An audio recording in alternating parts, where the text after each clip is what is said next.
Hi there, everybody. This is Mark Bromley, your artist and author of the Yoranthium book series. Today, I bring to you two pieces of art on this video because I want to talk about this really quick.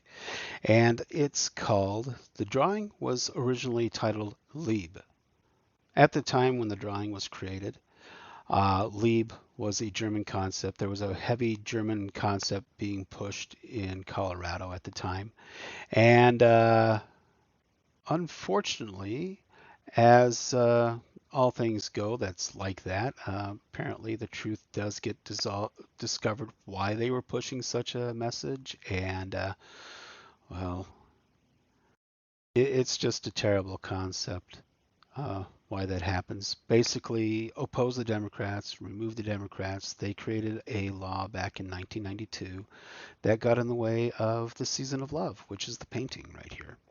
How did it get in the way? Well, think about it. The age group between the age of 19 to 25 is a college age. That's the age group of a lot of people that are going to pair up in college. Yeah, they could be from 19 to 25. That's the age bracket right there to find your college sweetheart. That's where it's at, right there in that area. Usually between the age of 19 to 23. I was 21, my girlfriend was 19, and I had other girlfriends as well before I met her and things like that. And well, I was popular up there with a lot of girls because I was a pretty good looking guy. And all I can say is that, yeah, it's the season of love. That's what college really actually is. It does encourage love. But the naughty and dangerous Democrats, they passed a legislation that year.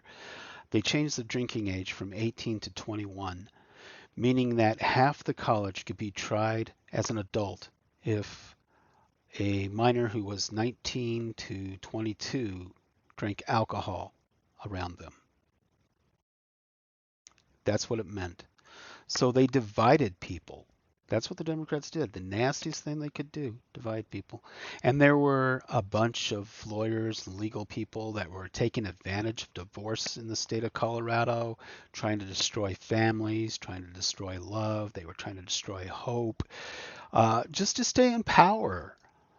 To be honest with you, get rid of the Democrat Party. They are vile, evil creatures. They just destroy marriages, they destroy families, they destroy lives just so they can justify their consultant agencies, so they can justify uh, their legal system, make money off of people by destroying and hurting their lives. This is just dirtbags in charge of your legal system here in the state of Colorado, and it was bad. And this painting was created in a time where I was feeling love by creating relationships. And there's nothing in this picture that's really weird or strange. Nothing at all. Yeah, you got a couple in the back kissing.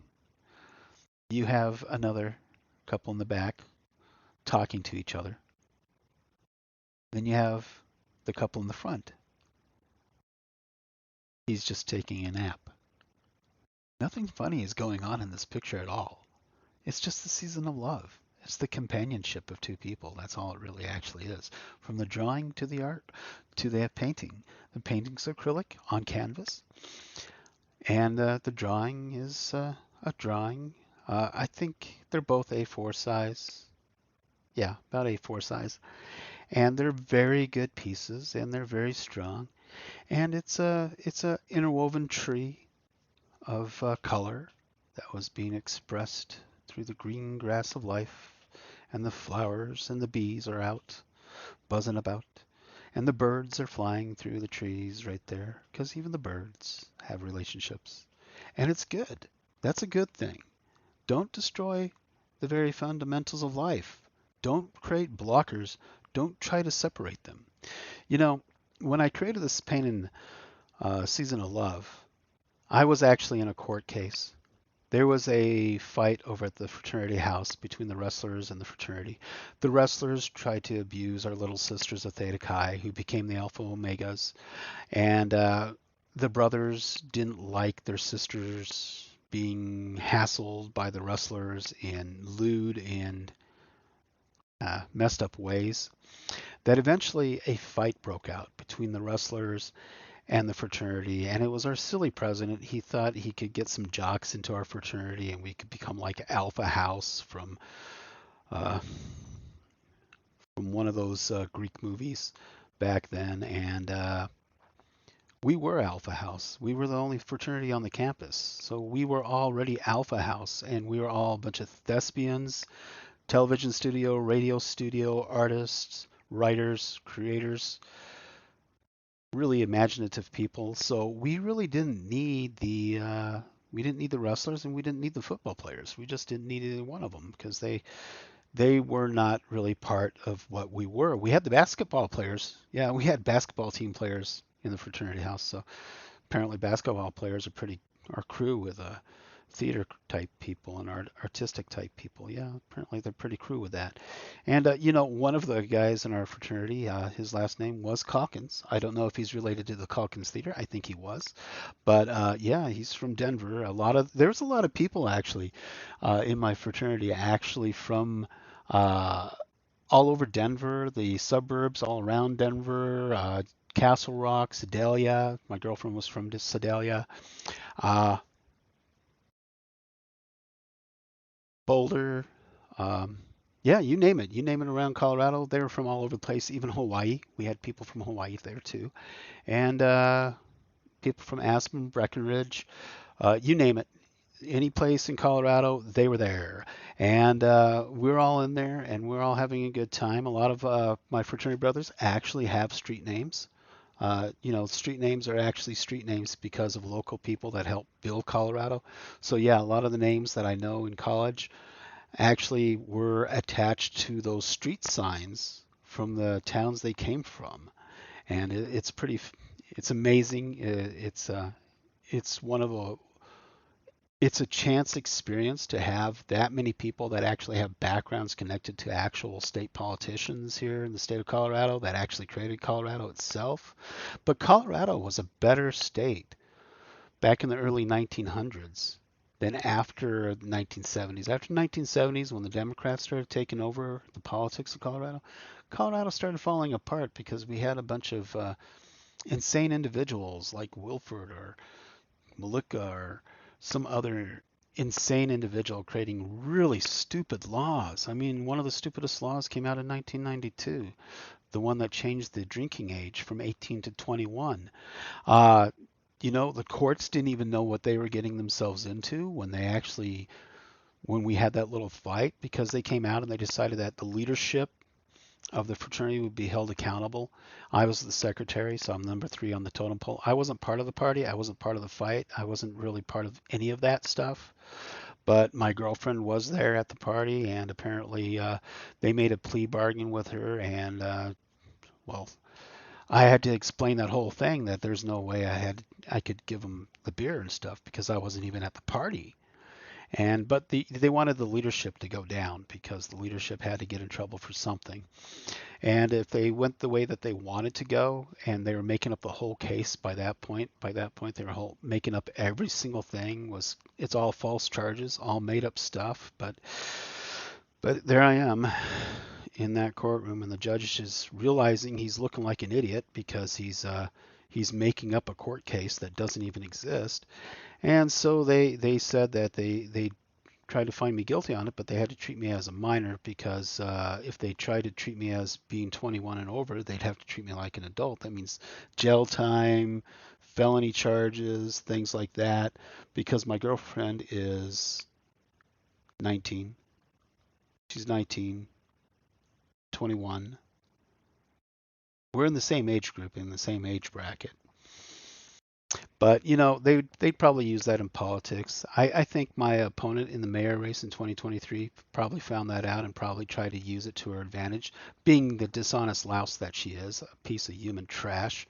I wouldn't doubt it. I wouldn't put it past her, because there was a bunch of QR codes being passed around for fictitious websites that made up a bunch of disinformation about the 2023 election that the Democrats were pushing. Seriously, get rid of the Democrats. They are awful and terrible, dishonest Politicians, that's all they are.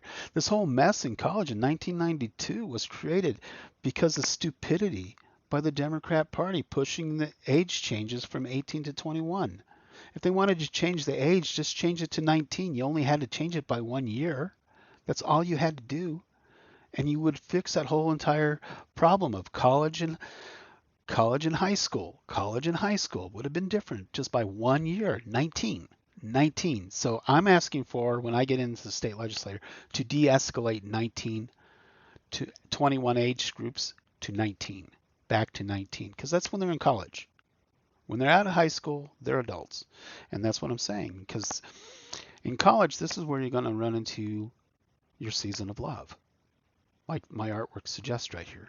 This is a learning experience, the tree of knowledge, the tree of life, birds, the flowers, the bees, the grass, the colors.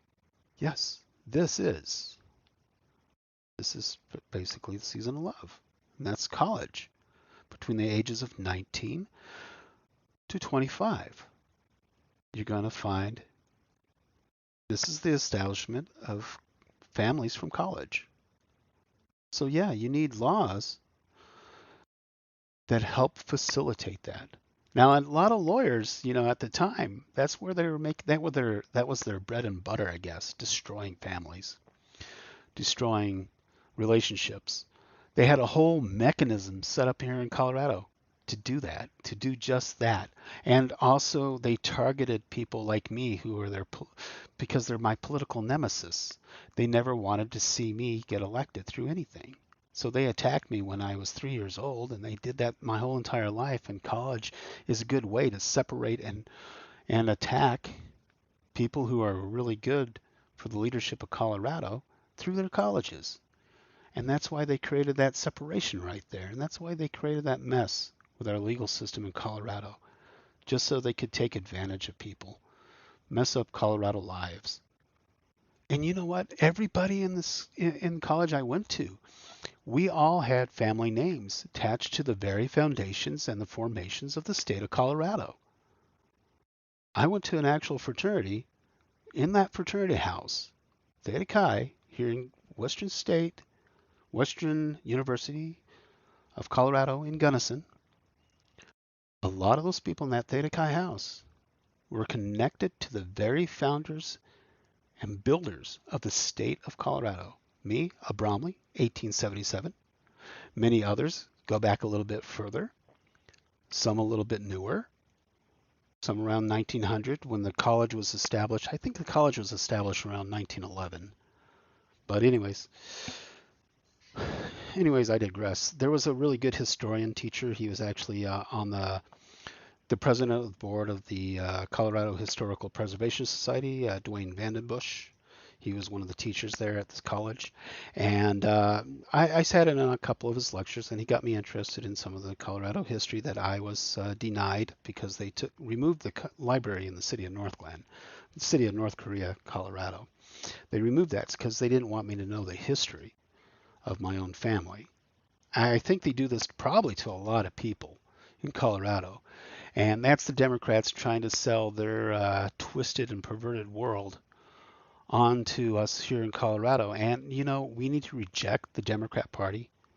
They're the party that you have to hate. They're the ones that you should dislike, and they're the ones that you should demand be torn apart and removed as a party in the United States. They've been around since the formation. Their founder created slavery in the United States, created the Confederate Army, created all those evil things that happened in the United States. Human trafficking, slavery. Yeah, Democrat Party did all of that.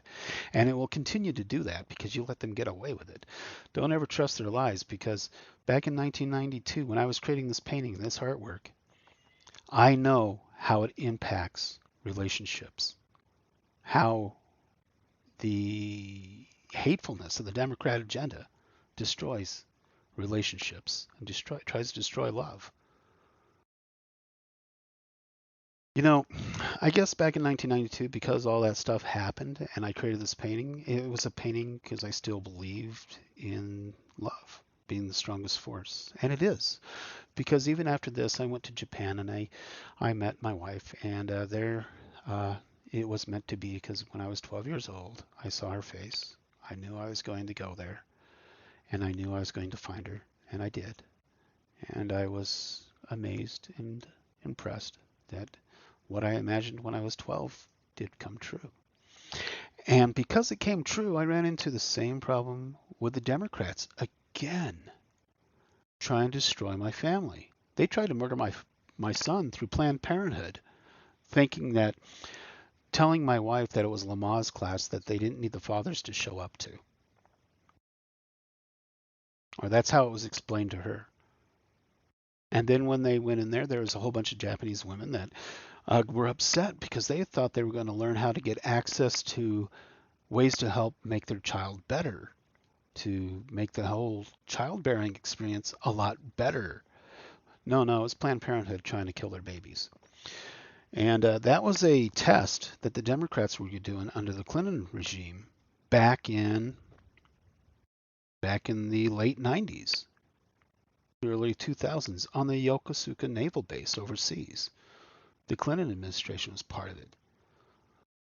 And yeah, that's the dishonesty of the Democrat. I didn't know how far-reaching their obligations to hurt families and destroy families. They wanted. Yeah, on that naval base, the reason why I quit the Navy is because they tried to tear apart my family and they tried to murder my son just to keep me in a tiny home called a coffin locker on a ship fixing their stuff. That's slavery.